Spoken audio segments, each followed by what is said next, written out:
Gwapo at matipuno kung madidescribe ng karamihan si Dominic Roque. Ngunit controversial ngayon dahil sa mga intriga sa kanyang tunay na pagkatao matapos ng hiwalayan nila ni Bea Alonzo. Bukod dito ay nalink na rin siya sa ilang kilalang personalidad at kilalanin natin sila. Michelle Vito.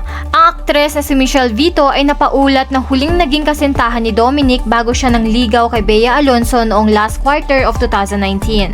Ang relasyon nila Dominic at Michelle ay naging tahimik lamang at di nila kailangan na i-anunsyo sa publiko.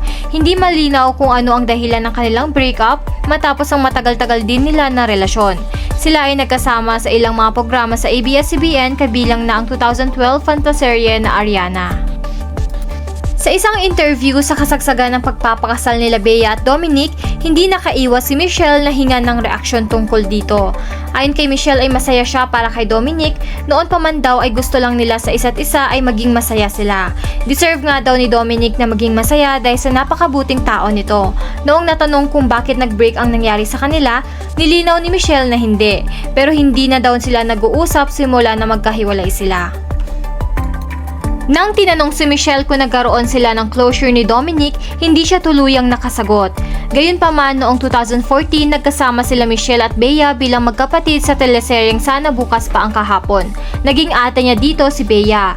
At matapos daw ang show ay hindi na natuloy pa ang kanilang pag-uusap, ganun pa man ay nagkikita pa rin sila sa ilang events at ate-atehan niya pa rin si Bea. Maggie Ford. Maging si Maggie Ford na kababatang kapatid ni Daniel Padilla ay nabalita na nakahulugan din ang loob ni Dominic. Katunayan, ang alitan sa pagitan nila Dominic at Daniel Padilla ay sinasabing nagugat dahil dito. Matatandaan na noong September 2021, nagsimulang mapansin ng netizen ang pag-iwas ni Dominic kay Daniel. At bihira na rin siyang makita na sumasama sa barkadahan nilang Nguya Squad. Mas sumiklap pa ang usapin na may alitan sila nang in-unfollow nila ang isa't isa sa Instagram. Hindi natukoy kung saan nagmula ang alitan ng dalawa, ngunit lumutang ito nang mapaulat na magkarelasyon sila Bea at Dominic. Ilan sa issue na lumabas ay ginos umano ni Dominic si Maggie kaya nagalit sa kanya si Daniel. Nagkamabutihan umano sila noon sila Maggie at Dominic, ngunit na friendzone ito nang makilala ng aktor si Bea. Sa kabilang banda may nagsasabi naman na walang namagitan kina Dominic at Maggie, katunayan ay magkuya daw ang turingan nito. Bea Alonzo. Marami ang kinilig nang mauwi sa pag-iibigan ang pagkakaibigan nila Dominic at Bea noong 2021 nang naging opisyal ang kanilang relasyon. Mula umpisa ay hagayan ang mga ito sa pagpapahayag ng nararamdaman nila sa isa't isa at nariyan ang kasiguraduhan na magsasama sila sa panghabang buhay. Bukas si Dominic sa pagsasabing matagal na niyang crush si Bea pero wala pa siyang planong pormahan ito noon. Hindi sekreto sa publiko ang pinagdaanan nila Bea kasabay ang controversial breakup nila ng dating nobyong si Gerald Anderson.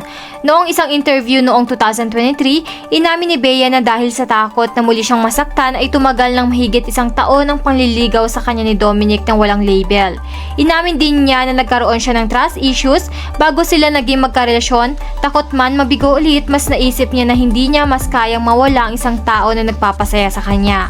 Araw-araw na pinapatunayan sa kanya ni Dominic na mali siya, na ang pagmamahal ay worth fighting for. Maganda nga daw ang dynamics nila sa relasyon, katunayan kahit nung naging sila na ni Dominic ay patuloy pa rin ang panliligaw nito sa kanyang ina. Ayon kay Bea, hindi nakikialam ang kanyang ina sa kanyang love life pero naging protective daw ang kanyang pamilya matapos ang bad breakup nila ni Gerald. Kaya naman sobrang na-appreciate niya ang ginagawa ni Dominic na talagang nag-effort itong magpakilala sa kanilang pamilya. Na alam niya na maganda ang intensyon ni Dominic sa kanya ay talagang tinanggap na ito. Maswerte daw siya at nagkaroon siya ng nobyong mabait, maunawain at nagpapaligayan ng kanyang puso. Sa isang panayam ay inamin din ni Bea na muntik na silang maghiwalay ni Dominic. Paliwanag niya na maganda ang naging papel ni Dominic para maisalba ang kanilang relasyon.